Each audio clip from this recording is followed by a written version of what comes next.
আসসালামু আলাইকুম, কেমন আছেন সবাই? আমি ভালো আলহামদুলিল্লাহ। আজকে রান্না বাড়া নিলাম। এটা সিম, ছাদ বাগানের সিম, আর এটা হচ্ছে মূলা। এখানে মূলা আমার ছাদ বাগানেরও আছে, ছোটগুলি আমার ছাদ বাগানের, আর যেগুলি মোটা মোটা এরকম ওগুলি কিনে নিয়ে আসছি। তো ছাদ বাগানের মূলা দিয়ে এক তরকারি হয় নাই আজকে। কিছু মূলা মানে পেকে গেছিল আর কয়েকটা ভালো ছিল, তো ওগুলি দিয়ে দিলাম সাথে। আর শাকটা কিনে নিয়ে আসছি। আমি এই শাকটা খেতে অনেক বেশি পছন্দ করি, ডাঁটা শাক। তো এটা রান্না করার জন্য আমি এগুলি সব রেডি করে নিছি। আমি এখানে কড়াইয়ে প্রথম শাকটা বসাই নিছি। তো শাকে আমি তেল কিছু দিইনি, তো একবারে বসাবো। পেঁয়াজ দিয়ে দিলাম, এখানে কাঁচামরিচ আর রসুন, এখন এখানে লবণ দিয়ে দিলাম। এখন এই শাকটাকে আমি ঢেকে দিব। ঢেকে দিয়ে একটু যখন কমে যাবে তখন আবার খুলে ফেলবো ঢাকনা। এই তো শাকটা কমে গেছে, এখন আর আমি ঢাকবো না। শাকটা কিন্তু আমি একবারে বসাই দিছি, তেল ছাড়া, তেল দিইনি।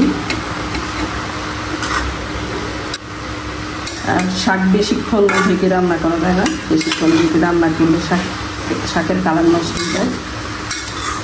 শাকটা অল্প সময় রান্না করতে হয়। যদি ভালো শাক হয়, ডাঁটা শাক, তাহলে তো একদম নরম হয়ে যায়। কিন্তু বেশিরভাগই তো বাজারের শাক যদি আনি, দেখা যায় যে ভালো হয় না, মানে সার দেওয়া থাকে, ওই শাক আর খেতে ভালো লাগে না। শাকে আগে তেল দিই নাই, এই জন্য আমি এখানে মাঝখানে তেল দিতেছি। একটু শাকে বেশি করে তেল দিলে শাকটা বেশি মজা লাগে। তেলটা কিন্তু জমা জমা, এই তেলটা দিয়ে এখন আমি শাকটা নামাবো না। তেলটা যখন পুরোপুরি গরম হয়ে যাবে তখন আমি শাকটা এটাতে দিয়ে দেবো। এখন শাক তেলটা হয়ে গেছে। এখন কয়েকটা লেবু পাতা ছাদ বাগান থেকে কলম্বো লেবু পাতা নিয়ে আসলাম। এটা সে লেবু পাতাটা দিয়ে দিলে ফ্লেভারটা অনেক সুন্দর হয়। তবে লেবু পাতা দিয়ে বেশিক্ষণ রান্না করা যায় না, তাহলে একটা তিতা ভাব চলে আসে। শাকটা হয়ে গেছে, এখন এটা নামাই দিব।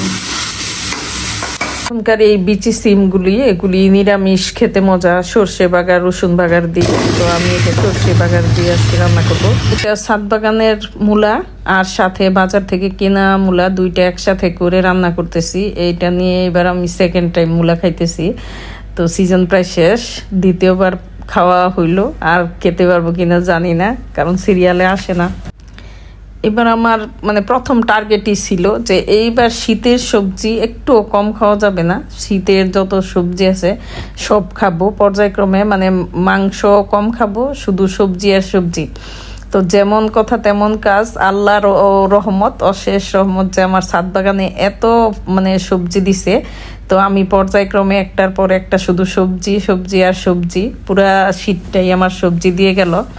মূলাতে এখন মাছ দিয়ে দিলাম, এখানে মিলানো মাছ, মৃগেল মাছ আর ছোট মাছ মিলানো একসাথে করে দিয়ে রান্না করতেছি। এটা যেহেতু ছেলে মেয়ে কেউই খাবে না, আমি একা খাবো, তো একার জন্যই রান্না এই মূলাটা। আর ছেলে মেয়ের জন্য তো সাইড ডিশ হিসাবে বেশিরভাগই মাংস থাকে। তো আলহামদুলিল্লাহ আলহামদুলিল্লাহ, এবার ছাদ বাগানে যেমন সবজি হয়েছে তেমন খাইছিও প্রচুর।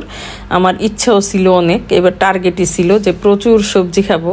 তো আজকের রান্নাটা প্রায় শেষ, একটু পরে নামাই ফেলবো।